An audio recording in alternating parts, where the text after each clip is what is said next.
कोल्हापुरातून आमचे प्रतिनिधी विजय केसरकर आपल्या सोबत आहेत। विजय, महापालिकेच्या निवडणुकीत महायुतीनं सत्तेचा सोपान गाठलेला आहे, तिथे विजय मिळवलेला आहे।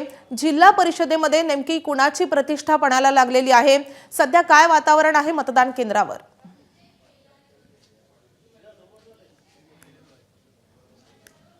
माधवी, आपण जर बघितलं तर कोल्हापूर जिल्हा हा संपूर्ण राज्यामध्ये मतदानाच्या बाबतीमध्ये सर्वाधिक मतदान होणारा जिल्हा म्हणून ओळखला जातो आणि त्याचीच प्रचिती या ठिकाणी येते। 7:30 वाजल्यापासून या ठिकाणी मतदारांच्या रांगा आहेत त्या लागलेल्या आपल्याला पाहायला मिळत आहेत। खरं तर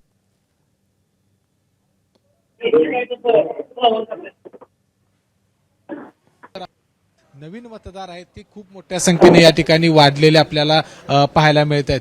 खरं तर याआधी आपण जर बघितलं तर भाजपची देखील सत्ता होती आणि महाविकास आघाडीची सत्ता देखील या ठिकाणी कोल्हापूर जिल्हा परिषदेवरती होती आपल्याला पाहायला मिळाले।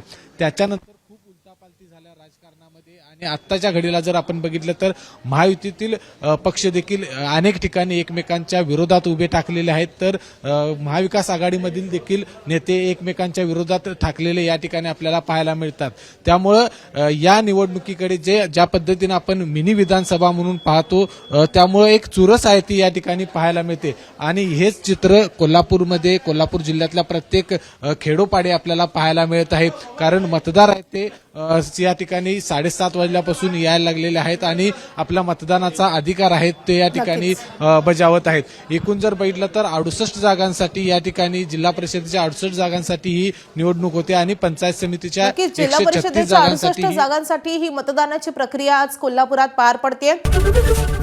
एबीपी माझा, उघडा डोळे बघा नीट।